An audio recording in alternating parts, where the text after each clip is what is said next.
course of last week. One of the major plants that will make a big contribution to improving the availability of capacity on the grid is the return to service of Kubernetes Unit 2. Our Chief Operating Officer, Jan Oberholzer, will give further color on that and also make some further announcements on developments at Kubernetes. But at this stage, the 920 megawatt that we can expect from Kubernetes 2 is scheduled to come back onto the grid by the end of this month. That will play a major role in bringing enhanced stability to the grid. With regard to further capacity additions, at Eskom, we are resolved to do everything in our power not to stand in the way of adding new capacity to the grid by whatever means possible. We have therefore, as you are aware, made available land in Mpumalanga. We were very pleased with the results of the first round, and we received offers for 1,800 megawatts on 18 parcels of land, taking advantage of the registration relaxation for plants less than 100 megawatts. So all of those units will come in at less than 100 megawatts. This is all renewable energy. And we will make available a further 2,000 hectares of land for similar leases by August. And we anticipate that this will add about another 220 megawatts. We have identified further parcels of land with existing grid access that we will be making available to the tune of some 30,000 hectares. So this is quite a large extent of land spread throughout a number of provinces. So not only focused on Mpumalanga, but also in the Northern Cape, Eastern Cape, Free State. And these will be released in phases. We are currently targeting quarterly releases in order to allow for IPPs to get themselves in gear to make those bids as and when they fall due.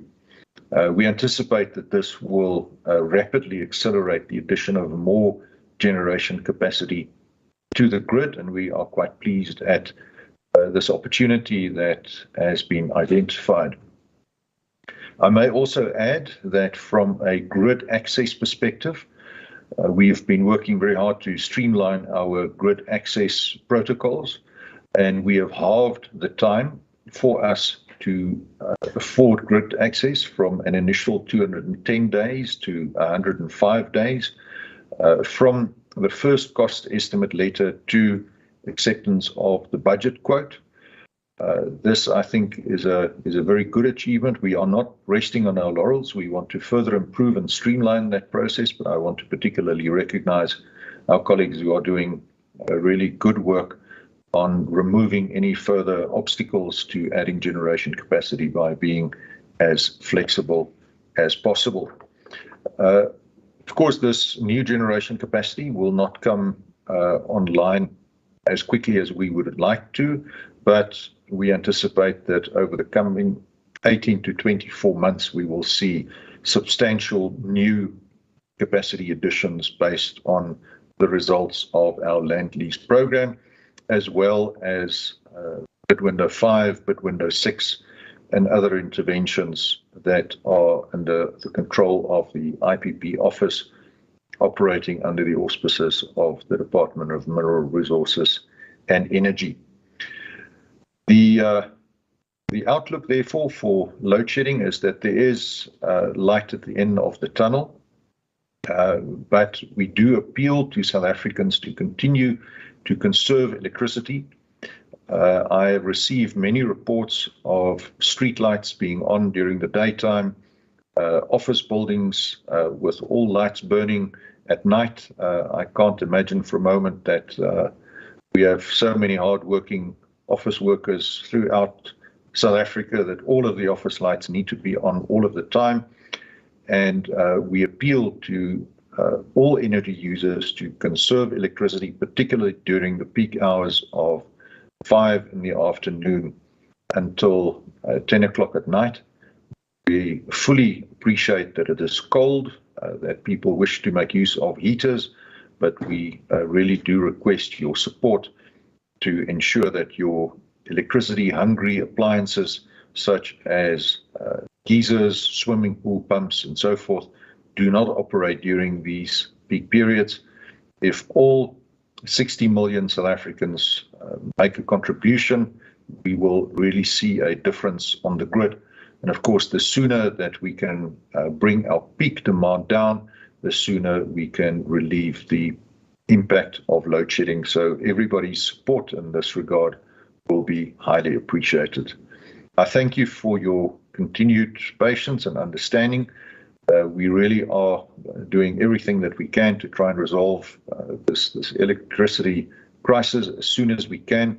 This is, of course, not only an Eskom effort, it is also dependent on the support of various government and regulatory authorities. We are in discussions with all of those departments, and we are seeing a renewed sense of urgency to address whatever obstacles there may be to resolving this crisis. Thank you very much, Sikonati. I will now hand over to our Chief Operating Officer, Jan Oberholzer, to give us more detail and an update on developments at Kuberg. Thank you, Andre. Good morning to all connected. After the initial recovery late last week, we have had an increase, unfortunately, in the stage of load shedding. And that, unfortunately, was due to a lack of, again, generation capacity to meet the demand of the country. Now, we can basically categorize it into three. Number one being generators that were limping during the strike. Those generators have now been taken off to attend to failures and defects. Then secondly, we had generator failures, notably boiler tube leaks. And then thirdly, generators that have been delayed in returning to service. The GCE briefly spoke about the illegal action, but there were 6 stations that were directly impacted, partial or in full, during the industrial action period. Those being Duva, Arnott, Matla, Hendrina, Camden, and Letabo. Now, the last. Well, the briefing communique had said that Jan Oberholzer will be leading this briefing, but it seems that Group Chief Executive Andre de Ruyter is available. He says today until midnight will stay on stage 4. Some thought about reducing to stage 2 over the weekend, and he also says that unlawful strike has meant backlogs, lots of backlogs for Eskom, and he says they require about 4 to 6 gigawatts to get to a stable point. Let's take you live to Soweto now, where the Minister of Police, Bheki. Now, we currently have 6, Camden 6 as well as Arnott 6. Now, these units are all expected back during this week. Now, as the GCS also stated, since the 3rd of July, we had 13 generators shut down that we had because of defects and failures. Now, some of these units will return over the next few days and obviously contribute to additional capacity. Now, we have managed to recover, as the GCS said, our emergencies, being, the dams, the pump storage, as well as our diesel levels. However, we will be using, these emergencies during the week when it's required. And then during night, when, the demand is lower, we will make use of the opportunity to fill in the dams, to top up the dams, as well as to top up, the diesel tanks.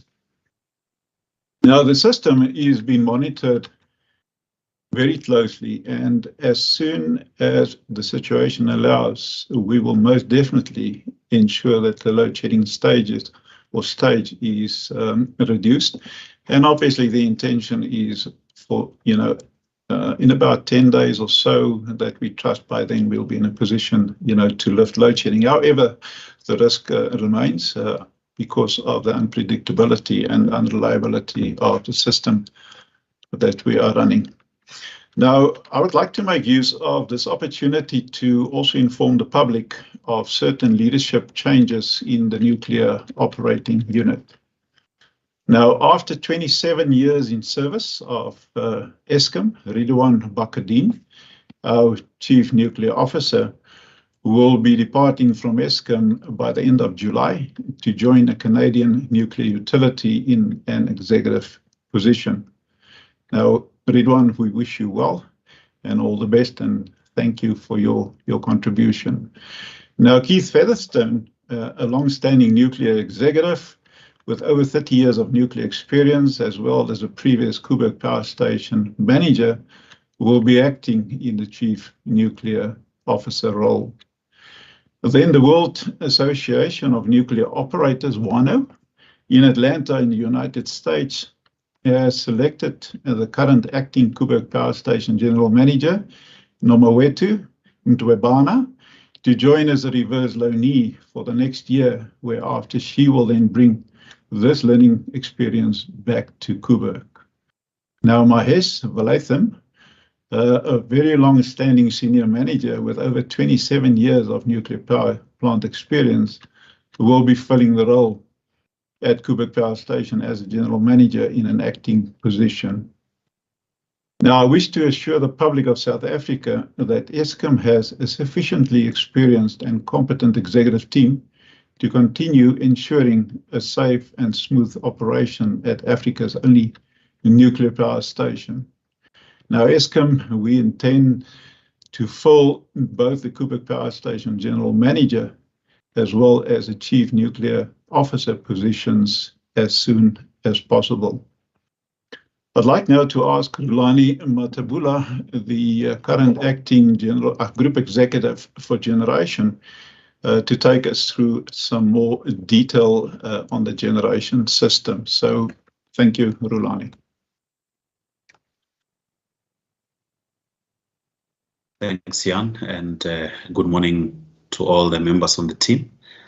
Jan, I believe that yourself, together with Andre, has covered a lot of detail in terms of what is currently happening. There's still a lot of work that we are doing on our side as generation to improve availability and reliability of our plant. There is still a lot of backlog, obviously, that were created by non-maintenance on our generators during a strike period that we are still dealing with.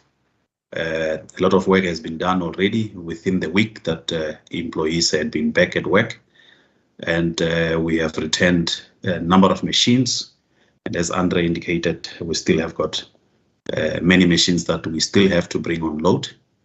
However, the system remains constrained. We still find ourselves having to keep generators on load with defects as we create opportunities where we are able to shut down these machines and deal with known defects and return them on load. And as Andre indicated, we still have a lot of megawatts that are currently at risk. And every day there's more risks that we find ourselves having to deal with.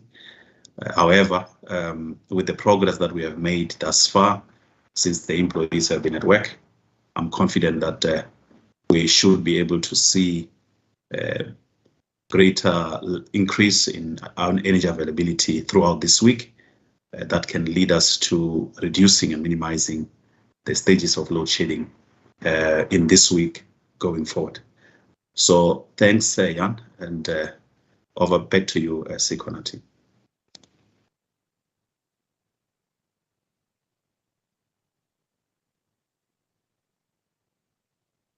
Thank you, colleagues, for that update. I am now going to read the questions that have been posed, and I'm going again to request members of the media to ask all their questions during this session, and we will distribute this recording as soon as we possibly can after the end of this meeting. There will be no opportunities for one-on-ones, colleagues. So let me begin. Terence Creamer comes from Engineering News. Andre, this is a question for you. has Eskom been consulted ahead of President Ramaphosa's load shedding announcement? What was Eskom's message to the president? Honourable Director. Thank you, Terence. We have been engaged with various ministers as well as the president from time to time over the weekend.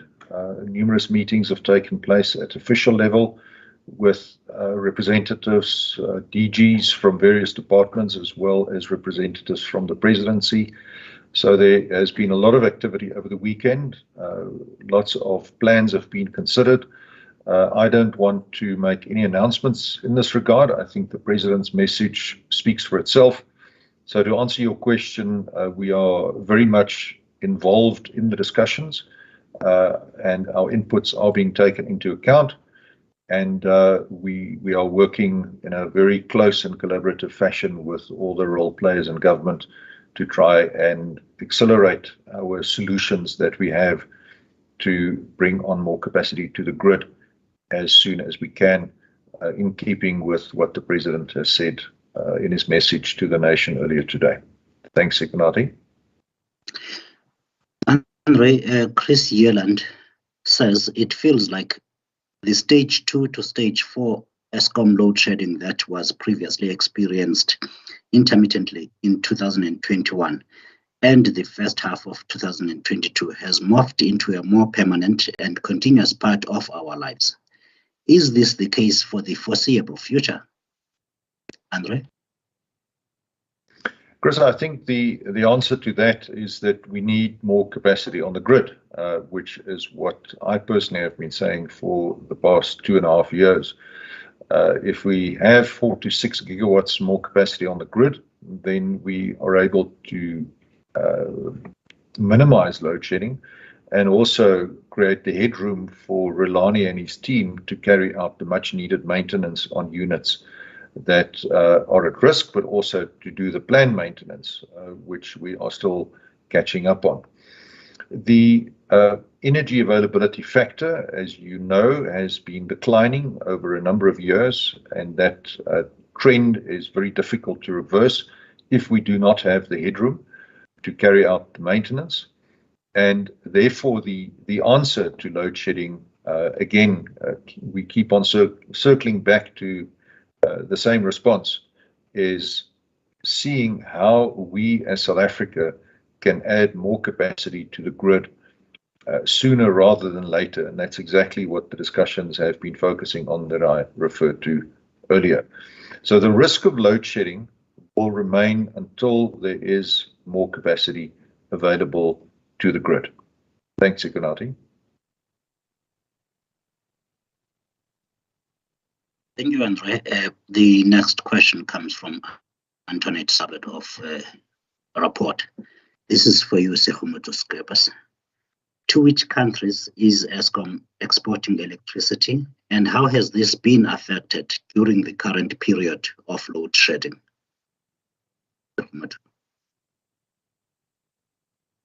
Thank you, Sekonati, and good morning. As we speak, we have imports and exports. We import primarily from Mozambique, but we also export to Mozambique, Zimbabwe, Swaziland, Lesotho, Namibia, and Botswana. The protocol around what we do during load shedding depends on the nature of the contract. There are contracts that we term as firm, in which case we basically apply the same protocols to load shedding, and those countries' demand is then reduced proportionately to what they are importing from South Africa. There are contracts that are termed unfirm, which are largely day ahead, and those we cancel altogether in the event that we have load shedding. Over the course of this period, we've also had an incident where one of the towers on the lines from Kaurabasa collapsed, and we had to reduce the imports while that tower was being attended to. That has been fixed, and we are now receiving the full output of Kaurabasa. That is the status, Sekonati. I think if I can just add, on the financial side, because this question also comes up. Most of the customers are up to date. We only have some small backlog from Mozambique, which we are attending to. Thank you very much. Thank you, Sekumuto. Are you able to confirm the tower collapse you spoke about that reduced capacity from Mozambique happened within the Mozambican territory? Am I correct? Yes, you are quite correct, Sikonati. The tower was in Mozambique, and our Mozambican colleagues managed to restore it. Took a bit longer than we thought, but it is now well in hand. Thank you. I thank you, sir. Mariam Issa from EE Business Intelligence asks, when do you expect South Africa to start receiving some of the COP26 funds, and which projects would you hope to see them used for initially? Is Eskom intending to present a plan to government with input from stakeholders on how to address the deepening power crisis? Do you think it should be described as a national emergency? Is it possible to increase maintenance to address the power supply shortfall, as some are recommending? Would this help to significantly close the gap? Andre, please answer those questions, and where possible, Ian can assist. Thank you. Thanks, Mariam. We are in very close discussion with Mr. Daniel Manele, working in the presidency on the South African response to the COP26 funding to the tune of $8.5 billion. We are looking at options to accelerate the availability of initial tranches. We are making very good progress in that regard. I'm not at liberty to disclose the timing or the amount. This is still subject to agreement with the lenders. I didn't want to compromise the negotiations by letting the cat out of the bag earlier, but I think everybody is highly motivated to ensure that we can get this on the road sooner rather than later. Our initial focus will be on transmission projects in order to increase grid access, and in particular, unlocking the Northern Cape. So that's going to be a key focus area. We are also looking at additional transformer capacity in Mpumalanga to again allow renewable energy to be connected to the grid where we have existing transmission capacity. So those projects have been put together. The comprehensive project pipeline has been made available and shared with Daniel Manele and his team, and we are now in discussions to see how we can best implement it. But suffice it to say that the spirit of cooperation is very much alive. We meet regularly with Daniel and his team, and there's full alignment on what we want to achieve. So I'm quite positive that we will see some announcements in the near future. Of course, this is not entirely within Eskom's control. We have been developing a number of plans to address the power crisis in South Africa. It is indeed something that is extremely serious. We cannot have continued load shedding to the extent that we've seen over the past week, and also forecasting for the current week. So it is clear that we cannot continue on the same road. South Africa has been subject to load shedding since 2008, and to some extent, I think we as South Africans have become used to this new normal. This, of course, is not how it should be. The lack of electricity security is acting as a serious brake on economic growth and on the creation of further jobs. So we do need to resolve this very urgently. We have given our inputs to government, and government, I'm pleased to say, is giving serious consideration. We've also consulted with a number of stakeholders, energy experts, both local and international, and those inputs have been accommodated in the proposals that we have made to government on a number of areas which we believe could accelerate the relief of the generation capacity crunch. If I can head off the follow-up question, I'm not at liberty to disclose the nature of those because those are under consideration by various policy departments, and they may require changes to regulation. So, but proper public consultation processes have to be followed, and it would be inappropriate in a forum such as this to start that process without the relevant ministries and departments being involved in the process and in fact leading the process. So I'm not going to elaborate more on that. Where it comes to increasing maintenance, there is a narrative that if we take structural load shedding for a short period of time, then we can very quickly catch up on maintenance and do the work that is required. The truth of the matter is that these outages are quite large projects in and of their own right. They take about 24 months to prepare, the ordering of long lead items, the planning of contracts, resources, the availability of spares, and also the sequencing of these on the national grid. Once the required stage of outage readiness has been achieved, it typically takes between 90 to sometimes 180 days for these outages to be carried out. And this therefore gives you an indication of the extent to which we are behind in our maintenance program. If we have to take out all of the units requiring all of the backlog maintenance, I don't think it will be an appropriate solution to the problem. We have already increased our maintenance significantly, and we are currently running at very high percentages when it comes to the trend that we've been able to achieve historically. But I'm very aware of the fact that we will have this backlog until such time as we get the additional generation capacity that I have referred to earlier. Thanks, Ikonati.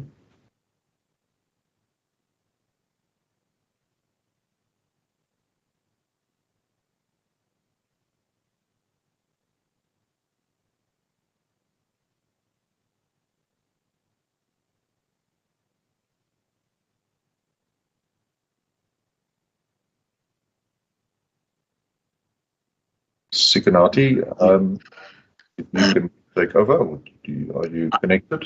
I've just made the best speech while I was muted. Thank you. Jaco Verveld, he has not identified himself, wants to know if there would be any legal action against the workers whose illegal strike expedited the higher stages of load shedding last week. Andre? Thanks, Ikonati. So there are two processes that we will follow. The first one is an internal disciplinary process. We are not going to merely accept that workers were able to go on an unlawful and illegal strike and engage in acts of intimidation. So there will be internal processes that we will follow. No commitments have been given to organized labor in this regard. There are also external legal processes, in particular criminal charges to be laid. We have video recordings of a number of incidents where we will be cooperating with the South African police to make sure that we can lay the charges. Of course, we are not able to carry out arrests ourselves. We can't prosecute. And once we have laid those charges, we'll ensure that they are properly followed up.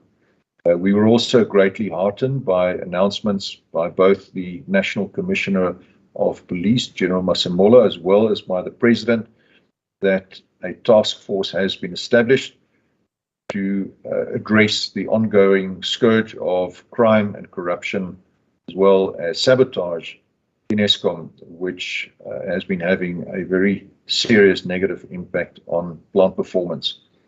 So, Jaco, to give you the assurance, yes, we are going to take action against the illegal strikers. Thank you. Thank you, Andre. The next question comes from Okuhle Hlati. I presume that's Hlati from the Cape Argus. Please give an update from January to date, how many days the country has experienced load shedding. Isabel Fick, are you on the line, please? I am. Good morning, everybody. And we have experienced up to date 73 days of load shedding since the 1st of January this year. Thank you. And that includes today? Yes, that includes today. Thank you.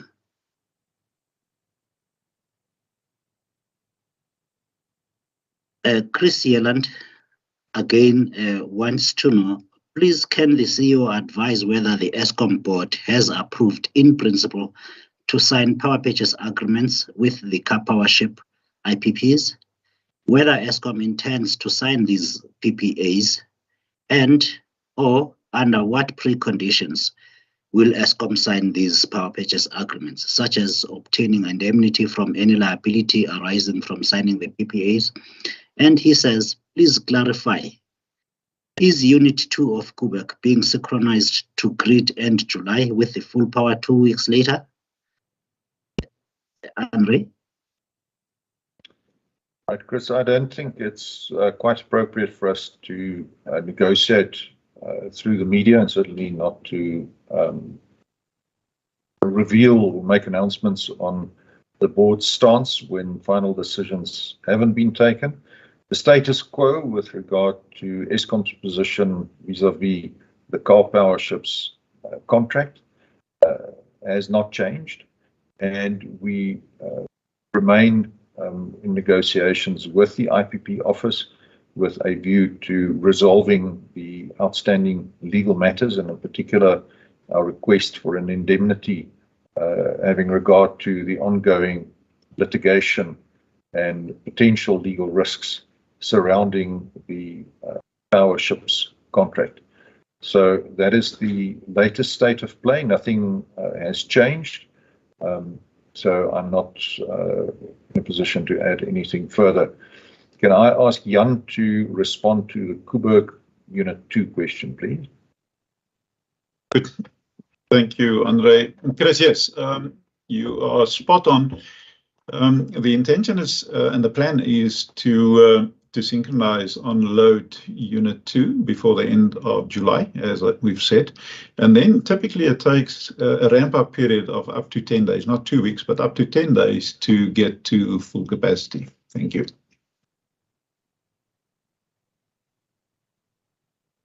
Thank you, colleagues.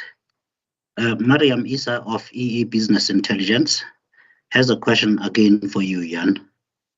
Given the delays to replacing the steam generators and doing routine work on Kubernetes Unit 2, are you confident that Unit 1 will be ready when its current operating license expires in July 2024? Thank you, Sigunati. Mariam, yeah, it has been unfortunately, the last 2 years that we had to postpone the replacement of the steam generators. Now, the day that I spent on Friday at Kubernetes, we had quite an in-depth discussion on the readiness to implement the steam generators at unit number 1 during the next outage. We refer to it as outage 126. Now, do we have some risks? Yes, we do. Are we going to replace it? Yes, we have to replace it. And currently, for early December, we are planning to open the breaker for Unit 1, then to continue with the outage, as well as the replacement of the steam generators. So we have to do it, and then also to then continue with the steam generator replacement on Unit number 2, which will take place in the middle towards the end of next year. So these 2 replacements need to take place successfully in order for Kubernetes to obtain the license to continue operations for another 20 years. Thank you. Jan, do not go as yet. Thank you. Carol Payton of News 24 is on Kubernetes still. It does seem that the entire Quebec refurbishment has been seriously bungled and in total will now take 2 years rather than 1. Are you confident that the interventions you have put in place now are going to solve these problems? Jan? Thank you, Sikunati. Carol, yes, it's been very unfortunately that we had the delays in the replacements, as I've just said now to Mariam as well. Is it going to take 2 years longer? Unfortunately, it's taking 2 years longer than when we planned it. But it will still take place in the allocated spots and time that we have allocated now. As I said, at the end of the year, we will open the breaker for unit number 1, and then towards the middle, towards the end of next year, then for unit number 2. So it has unfortunately created a situation that we are cramping what needs to happen for the long-term operation of Kuba, right till the end. And that means that the risk obviously has increased. Now, what have we done? We have now bolstered up, the project team. We are bolstering up the outage team. We have just been successful on Friday between the CNO and myself. No, it was actually Thursday evening between the CNO and myself to secure, a very experienced ex-colleague of Kuba to join us. That will be involved and focused on the outage. We're also employing some help from international companies that has done these steam generator replacements before. We also will be sending some of our colleagues to visit these power stations where these replacements are taking place and have been taking place, to make sure that we put everything and that we have everything in place to make sure that we do have a successful steam generator replacement project that will happen now, as I said, unit 1 firstly, and then unit number 2. Thank you.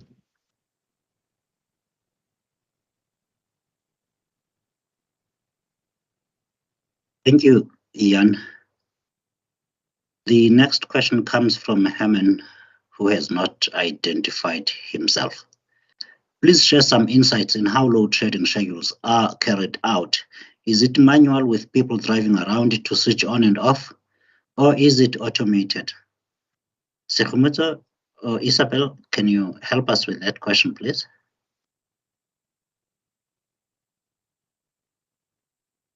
Thank you, Sikunati. There are different arrangements that are in place. In terms of the Eskom supply areas, Eskom operates through its control centers to effect load shedding. There are some municipalities that have requested assistance, and Eskom conducts the load shedding on their behalf from our control centers. In terms of some of the large municipalities and metros, most of them have their own control centers and have the capability to effect the load shedding remotely, although there are instances where people have to actually drive to specific substations to do the switching. So it's not common across the country. There are instances where people physically have to drive, but I think in the main, these things are dealt with from control centers at Eskom distribution, municipal or metro control centers. Thank you. Thank you, Sekhumoto. Okuhle is back on Quebec 2, on Quebec. Eskom says it's expecting to return Unit 2 of the Quebec nuclear station month-end now. There were concerns that the replacement of the 3 steam generators on the unit had not been done. Has this contributed to a further delay, which is now month-end July? Is Eskom confident this will be done by month-end if it's not done yet? Jan, please confirm that you are not replacing the steam generators on this unit this month. Yes, I can confirm that we are definitely not replacing the steam generators in the current outage of unit number 2. That will only be done on unit number 2 towards the middle, towards end next year. We intend to do the steam generator replacement for unit 1 starting the end of the year, currently planned for the beginning of December. So then also what is important to understand that we had unit number 2, the outage was quite a long outage. So it was maintenance, it was refueling and certain repairs that we had to do. But part of that, what we initially planned was a steam generator replacement. So it's not to say that because we've taken out the steam generator replacement that the outage should have been done quicker. It is not the case at all. So we were unfortunately not ready to replace these steam generators, but it did not affect negatively, the program as such. We had other challenges that we had to deal with that unfortunately delayed the return to service as we had planned it, towards the end of June. So unfortunately, because of all these other challenges, we now experience a delay. What also contributed to the delay, the 30 days delay, is that because we did not replace the steam generators, we had to make 100% sure that they are fit for purpose for another cycle. And that took us up to 30 days to make 100% sure to do and conduct all the tests and make 100% sure that we can safely utilize it for another cycle. Thank you. Thank you, Jan. Rulani, please deal with this question from Vali Padayachi. As you're getting the 4,000 to 6,000 megawatts in the next 2 years, is Eskom generation comfortable that it can, in this period, achieve the plus minus 70% EAF to obviate and then move to EAF of about 80% to get to a level of normalcy? Are we also able to get closer to Eskom generation 32% thermal efficiency and a new one, improvement in the generation heat rate? Sincere apologies for being too specific, but these are important metrics in this crisis situation, says Vali. Rulani? Sikonati, I will start with answering the last item on the efficiency. Valley knows that in winter is actually the time where our efficiency is at the highest. However, this winter has been different. We had a lot of machines that were not performing accordingly. And as you know, when we go into the summer months, due to the effect of ambient conditions on our plant, it tends to make our efficiency to be low. By end of June or by end of May, the June report was indicating that our efficiency is sitting at 30.6. Our target for the year end was 31.79, which I believe we should be close enough to that, given the amount of work that we are doing on our plants to improve the efficiency. So that is the one part. In terms of the energy availability, it is our intent to ensure that we gain back much of the megawatts that is currently locked on breakdowns, to ensure that our efficiency, our energy availability improves. As you would know, that our energy availability has been at the lowest when we ended the last year. It's still at the lowest at the moment. We believe that soon we should be able to work closer to 70%. But to get to 80%, I think it will require a lot of work and a lot of capital that needs to be invested in our plants, doing midlife refurbishments and all sorts to be able to see our EAF increasing. It is our intent that we continue to deal with the risks that we're currently experiencing, implement reliability maintenance to ensure that the performance of each of our generators that we take out for maintenance, it comes back to perform. A lot of work on optimizing the newly commissioned units at Kusile that we still need to do, and that as well has got its own time delay and impact on the system. We believe that we will continue to focus on marginal gains, putting megawatts sustainably back in the system to ensure that our EAF improves. we're forecasting that in the next 3 years or so, we should be operating around 70%, and continue to improve it from there. The main issue obviously remains that at the moment we are constrained. So our recovery process, it's very slow due to the fact that we are unable to obviously extend our shutdown duration for outages to carry out the complete scopes that are needed, more especially at some of our plants that are currently beyond the midlife refurbishments, which will start requiring bigger outages to be able to implement those projects. And I'm making use of an example of Matimba, Letabo, Majuba, which will be doing their CNI upgrades. It requires longer duration on outages, and that also has an impact on our EAF.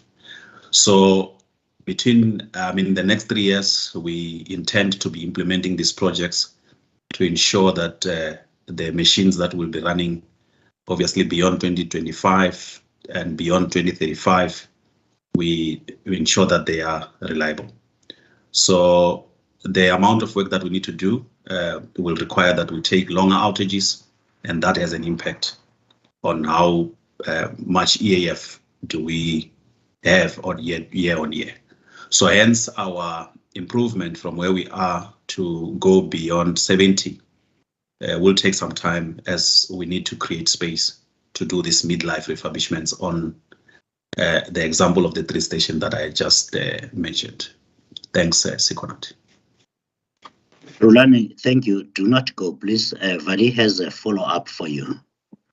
Is Eskom's generation repowering strategy in sync, supporting and talking to the said 4,000 to 6,000 megawatts that is urgently required on the grid in the next 2 years? Not forgetting synchronous power in addition to inverter power. Yes, Sikonati. In our repowering and repurposing program and our clean energy projects that we're doing, there is a lot of megawatts that we obviously expect to gain.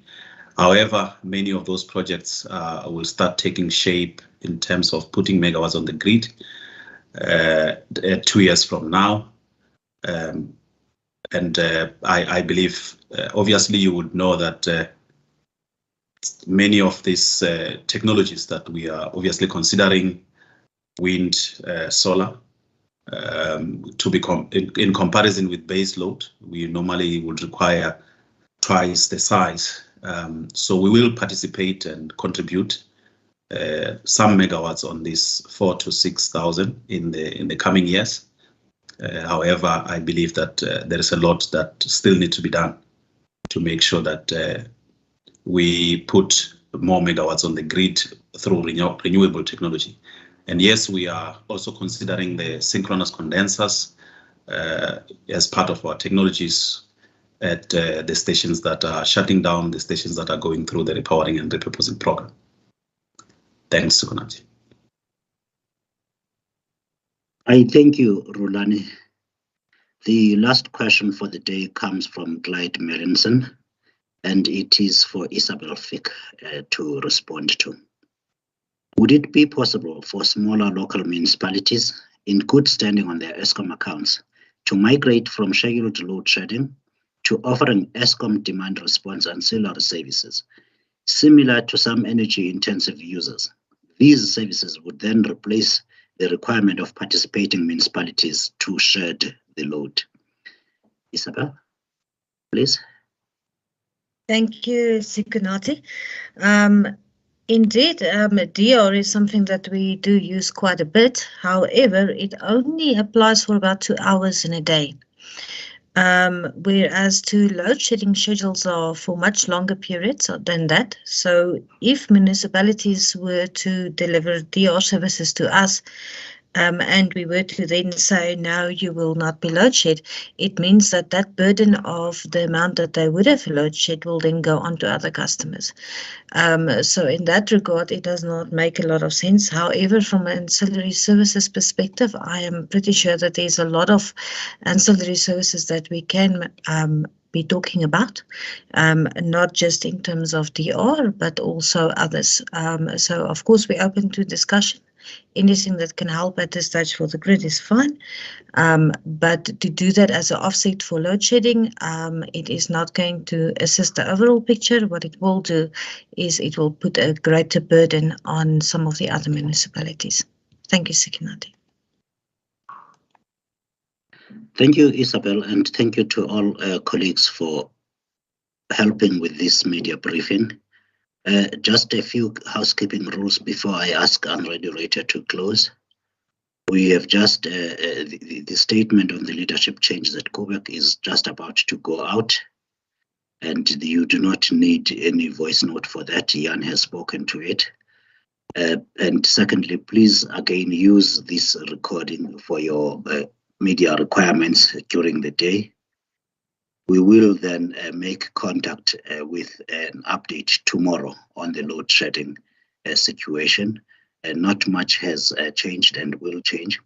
Moderator, please, can you give us your closing remarks? Thank you, Sekinati. Thanks, everybody, for being on this call this morning. Again, I can give you the assurance that we at Eskom are working as hard as we can in order to not only address the short-term issues, but also work on the longer-term issues. And we are really trying our best to bring a speedy end to load shedding as quickly as we can. There are significant challenges, as you heard on this briefing today. Again, we appeal to the cooperation and support of all South Africans to help us to conserve electricity, particularly during those critical peak hours. Every light, every plug that you switch off really makes a difference. So let's pull together and make that happen for the sake of all. Thank you very much. This ends this media briefing.